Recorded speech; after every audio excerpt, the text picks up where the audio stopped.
नमस्कार दोस्तों। Ocean network में आपका स्वागत है। बहुत लंबा दौर गुजरा है जब भारत को पाकिस्तान से बातचीत करने की नसीहतें दी जाती थी, सलाहें दी जाती थी। हमारी घटनाओं पर बारीक नज़र है। इस तरह के जुमले पश्चिमी देशों की तरफ से, खास तौर से अमेरिका की तरफ से उछाले जाते थे, कहे जाते थे इंटरनेशनल मीडिया के सामने। और व्हाइट हाउस के प्रवक्ता, कभी फॉरेन डिपार्टमेंट के उनके सेक्रेटरी और दूसरे लोग जो हैं, इस तरह की जुर्रत करते थे।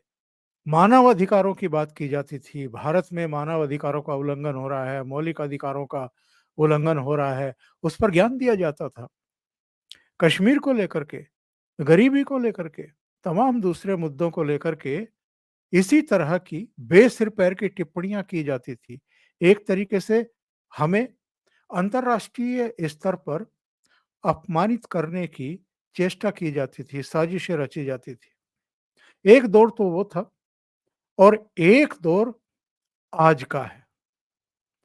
ये दौर बिल्कुल अलग है। पहले भारत सबकी सुनता था। वो जो मुस्लिम देशों का संगठन है, वो भी सुना देता था। खाड़ी के देश अलग से सुना देते थे। पाकिस्तान की तो जब इच्छा होती थी, तब हमारे खिलाफ बयान दागना शुरू कर देता था। चीन की तरफ से, यहाँ तक कि चीन का जो भोंपू है, ग्लोबल टाइम्स, उसमें भारत को सलाहें दी जाती थी, नसीहतें दी जाती थी। चीन को ना छेड़ा जाए, चीन को ना उकसाया जाए, बहुत पता नहीं क्या जुल्म हो जाएगा अगर चीन नाराज हो गया, तो इस तरह की भाषा का इस्तेमाल किया जाता था।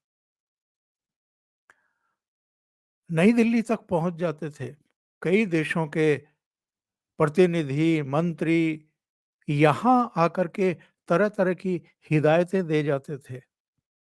आतंकवाद पर बहुत लंबे समय तक उल्टे हमको ही, जब जब हम आतंकवाद से पीड़ित थे, हमको ही नसीहतें दी जाती थी, ज्ञान दिया जाता था। और एक दौर वो भी था साहब, जब कारगिल का युद्ध रुकवाने के लिए नवाज शरीफ दौड़े दौड़े वाशिंगटन डीसी गए थे और वहां से अटल जी को फोन आया था कि साहब, मामले को निपटा लीजिए, और पाकिस्तान काफी दर्द में है, पीड़ा में है। हमारे भी तो 500 से अधिक जवान वीरगति को प्राप्त हुए थे। तो इस तरह की चीजें जो हैं, ये भारत के साथ होती रही। 2013-14 का वो दौर आपको याद है, जब भारतीय जनता पार्टी की तरफ से और एनडीए की तरफ से नरेंद्र मोदी को प्रधानमंत्री पद का चेहरा बनाया गया था। तब सलमान खुर्शीद और कुछ दूसरे कांग्रेस के बड़बोले नेताओं ने किस तरह की टिप्पणियां की थी। नरेंद्र मोदी को कुएं का मेंढक बताया गया था और ये भी कहा गया था कि वो तो कभी गुजरात के बाहर गए ही नहीं हैं, उनको क्या समझ है कि विदेश नीति क्या होती है। यानी इन लोगों का, चूंकि 10 साल से सत्ता में थे, तो अहंकार दिमाग में घुस गया था, खोपड़ी में घुस गया था और गाली-गलौच की भाषा में ये लोग बात करने के आदी थे। खास तौर से प्रधानमंत्री नरेंद्र मोदी को लेकर के। और एक दौर ये है जो इस समय भारत और भारतवासी जी रहे हैं। भारत के भीतर भी और भारत के बाहर भी, दुनिया के तमाम, जहाँ-जहाँ, जिन-जिन देशों में भारतीय रह रहे हैं, वो गर्व की अनुभूति कर रहे हैं। किस लिए कर रहे हैं? इसलिए नहीं कि हम 5th लार्जेस्ट इकोनॉमी बन गए हैं। इसलिए नहीं कर रहे हैं कि आज भारत के पासपोर्ट की वैल्यू बढ़ गई है। इसलिए भी नहीं कि भारत की आज पूरी दुनिया में पूछ होती है, बल्कि इसलिए कि आज भारत को पूरी दुनिया में गंभीरता से लिया जाता है। पहले भारत सबकी सुनता था। आज पूरी दुनिया को भारत की सुननी पड़ रही है, प्रधानमंत्री नरेंद्र मोदी की सुननी पड़ रही है। ये जो पावर है नरेंद्र मोदी की, ये जो मोदी की पावर है, इसका सब लोहा मानते हैं। इसका बस एक ही उदाहरण मैं दूँगा कि नरेंद्र मोदी ने भारत की छवि को किस तरीके से बदल दिया है और भारत की खोई हुई साख को किस तरीके से वापस ला दिया है। अभी राष्ट्रपति पुतिन का एक बयान आपने देखा होगा। राष्ट्रपति पुतिन ने कहा है कि या तो भारत या चीन, ये 2 देश ही युद्ध रुकवाने के लिए मध्यस्थता कर सकते हैं। यानी हमें भारत की और चीन की मध्यस्थता मंजूर है। इसका मतलब क्या है? अभी कुछ ही समय पहले की बात है, जब प्रधानमंत्री नरेंद्र मोदी मॉस्को की यात्रा पर गए थे और वहां से जो विजुअल्स आए थे, उसको लेकर के अमेरिका समेत, नाटो के देशों के समेत, भारत के भीतर भी कुछ लोगों ने ये कहा था कि ऐसे समय जबकि रूस और यूक्रेन का युद्ध चल रहा है और ठीक उस समय जब प्रधानमंत्री मॉस्को पहुंचे थे, लैंड किए थे और राष्ट्रपति पुतिन से मिल रहे थे, बायलैटरल उनकी टॉक्स हो रही थी, औपचारिक अनौपचारिक, उसी समय रूस की तरफ से एक अटैक हुआ था, जिसमें एक अस्पताल में कुछ बच्चे भी हताहत हुए थे, कुछ दूसरे लोग भी हताहत हुए थे। तो कहा गया कि ये गले मिलने का समय नहीं था, लेकिन मोदी जी वहां जाकर के गले मिले। रूस की यात्रा हो गई।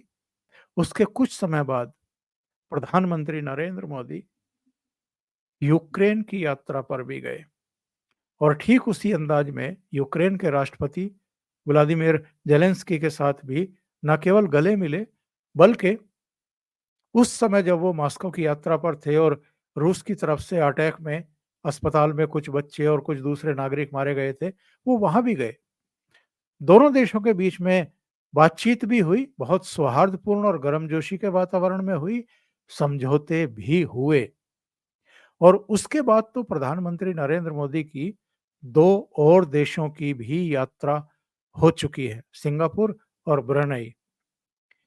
अब प्रधानमंत्री नरेंद्र मोदी जा रहे हैं यूएस की यात्रा पर, यानी अमेरिका की यात्रा पर।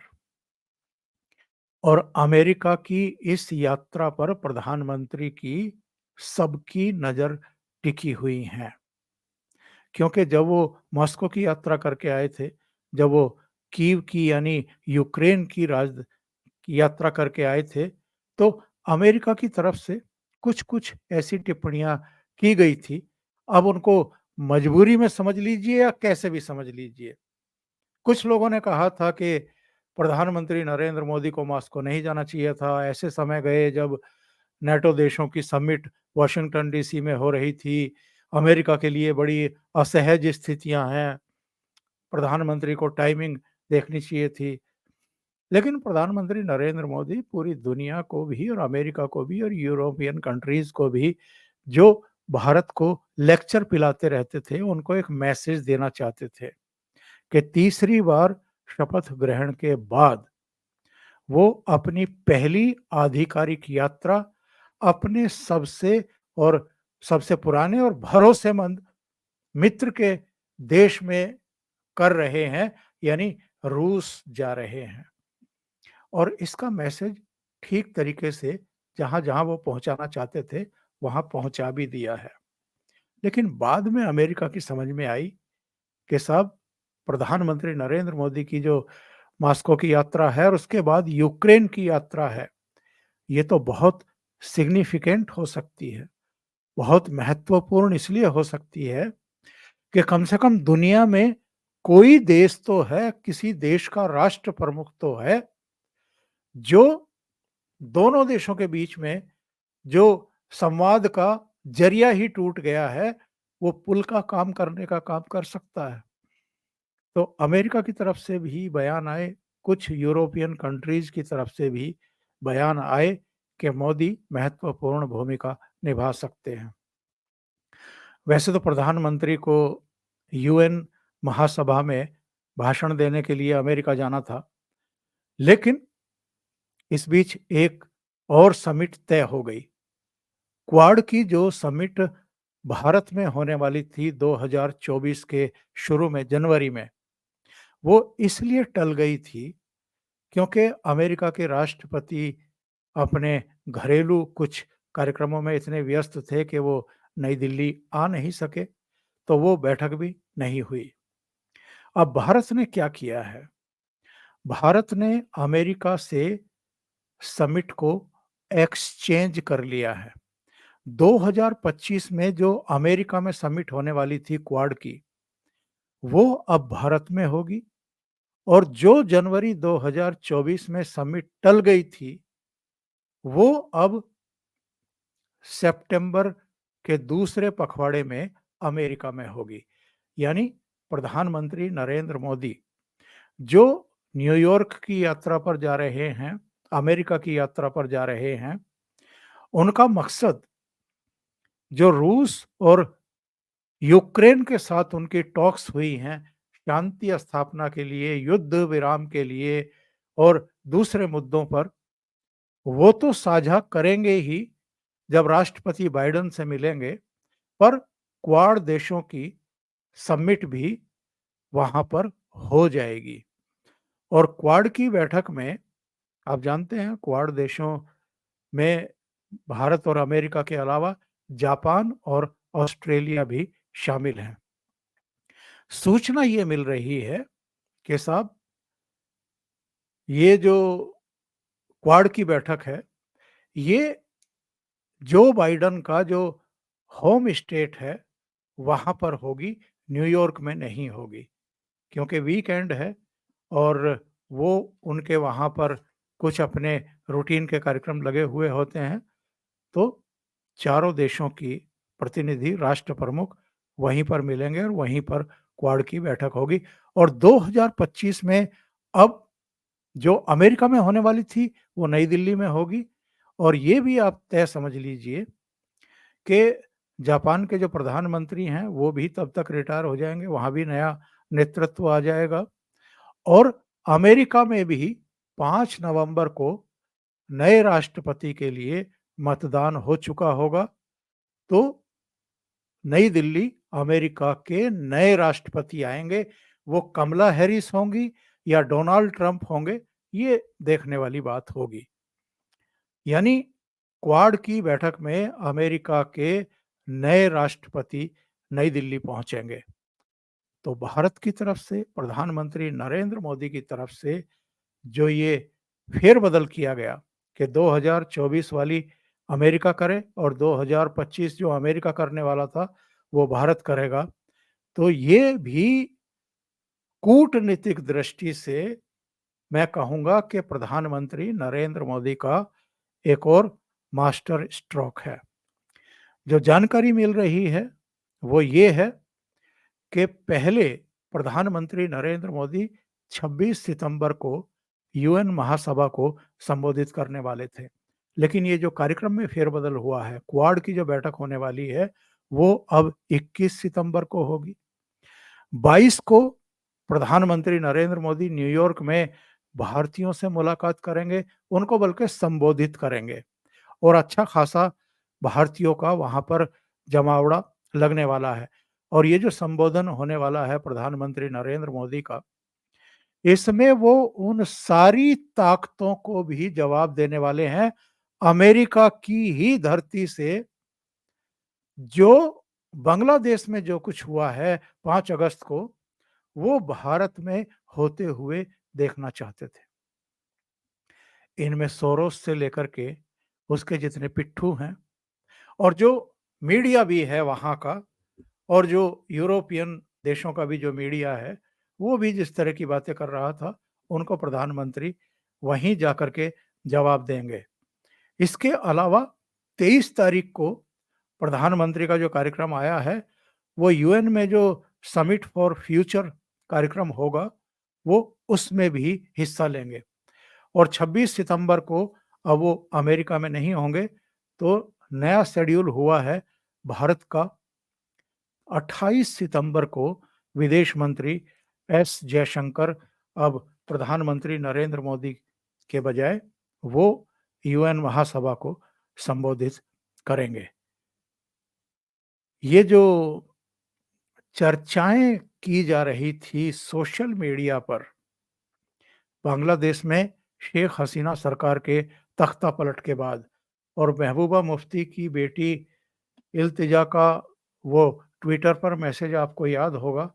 उन्होंने पूछा था शेख हसीना के सरकारी आवास यानी प्रधानमंत्री आवास में जो स्विमिंग पूल था उसको देखते हुए पूछा था कि क्या 7 लोक कल्याण मार्ग यानी भारत के प्रधानमंत्री के आवास में भी इस तरह का स्विमिंग पूल है। यहाँ पर सलमान खुर्शीद हों, मणिशंकर अय्यर हों, कई दूसरे बेशर्म लोग ये कहने लगे थे जब बांग्लादेश में वो तख्ता पलट हुआ और वो तख्ता पलट के पीछे कौन था ये भी आप समझ ही सकते हैं। बहुत सारे कार्यक्रमों में अब ये बात हम भी कह चुके, दूसरे लोग भी कह चुके। अमेरिका का डीप स्टेट, पाकिस्तान का डीप स्टेट, इसके अलावा जमात-ए इस्लामी, बीएनपी का पूरा जमावड़ा और जो कट्टरपंथी हैं वो सब इसके पीछे थे और ये लोग सपने देख रहे थे कि भारत में भी इस तरह का हो सकता है।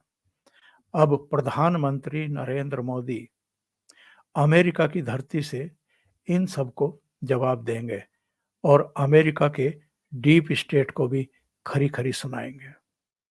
अभी के लिए इतना ही।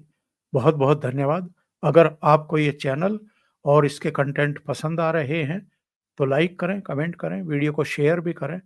अभी तक अगर आपने ये चैनल सब्सक्राइब नहीं किया है, तो सब्सक्राइब कर लें। साथ में लगे बेल आइकॉन को दबाना ना भूलें, ताकि आगे आने वाले वीडियो और उनके नोटिफ़िकेशन आप तक पहुँचते रहें। बहुत-बहुत धन्यवाद। नमस्कार।